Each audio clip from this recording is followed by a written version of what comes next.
یہ چاہتا ہوں کچھ جو اس وقت ہماری حالت ہے اس کو سمجھنے کے لیے ان اصولوں کو سمجھ لیں جو اللہ تبارک و تعالیٰ نے اس کامیابی اور ناکامی کے قرآن مجید میں بیان کیے۔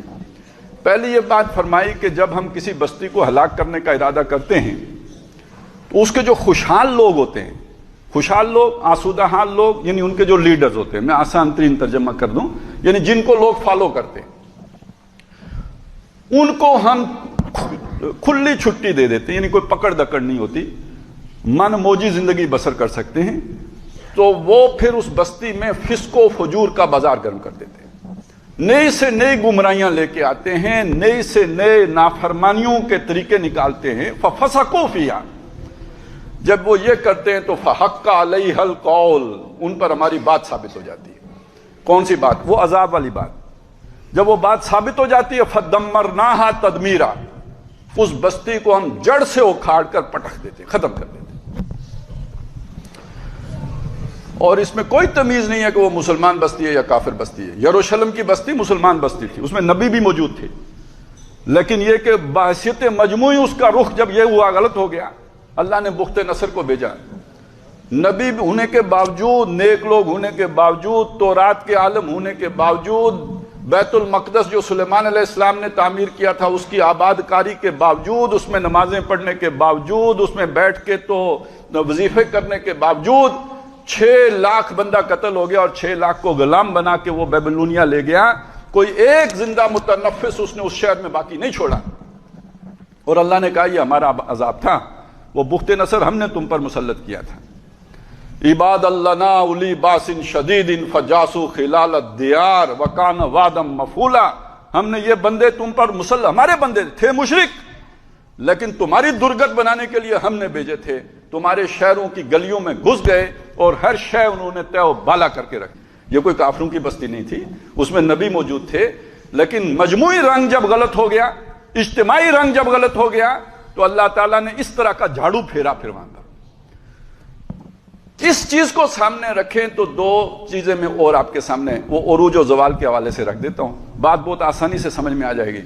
سورہ انعام میں بتایا کہ یہ جب بستیوں کی ہلاکت ہوتی ہے، اس میں ہوتا کیا ہے؟ ہر معاشرے میں اچھے لوگ بھی ہوتے ہیں، برے لوگ بھی ہوتے ہیں، کوئی معاشرہ فرشتوں کا معاشرہ نہیں ہوتا، اچھے لوگ بھی ہوتے ہیں، برے لوگ بھی ہوتے ہیں۔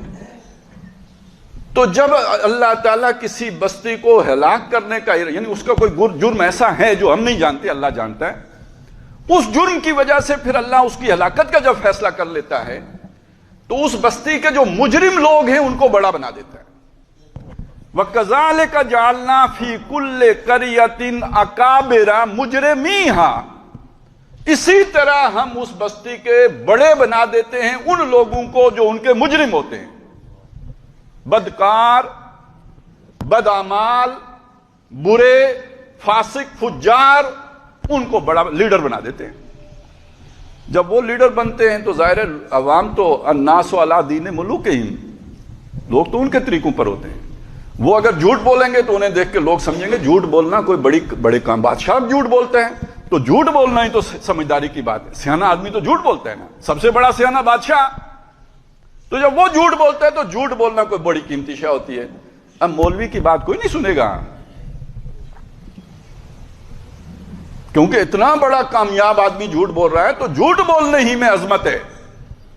جب وہ چوری کریں گے تو لوگوں کو مولوی کا آواز سن کے چوری سے لوگ باز آئیں گے، جب وہ کرپشن کریں گے تو ہمارے سمجھنے سے کرپشن چھوڑیں گے۔ تو جب بڑے لوگ مجرم لوگ بن جائیں تو پھر معاشرے میں نیکی نہیں پھیلا کرتی، معاشرے میں برائی پھیلتی ہے۔ جب یہ کام شروع ہو جائے تو اہل نظر سمجھ جاتے ہیں یہ معاشرہ نہیں بچ سکتا۔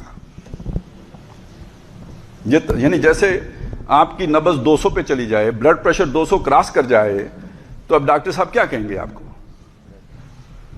تو اسی طرح معاشرے کے بھی کچھ علامات ہیں جن کو اہل نظر، معاشرے کے ڈاکٹر جانتے ہوتے ہیں، جن کی رہنمائی قرآن نے کی ہو کہ جس معاشرے میں مجرم لوگ بڑے لوگ بن جائیں اب وہ معاشرہ، اس کی کوئی بچت نہیں ہوتی۔ تو ہمارے معاشرے میں ایک عرصے سے ہم دیکھ رہے ہیں کہ جو سب سے بڑا جھوٹا ہے وہ سب سے بڑا عہدیدار ہے، جو سب سے بڑا خائن ہے وہ سب سے بڑا عہدیدار ہے، جو سب سے بڑا فراڈیا ہے وہ سب سے بڑا عہدیدار ہے۔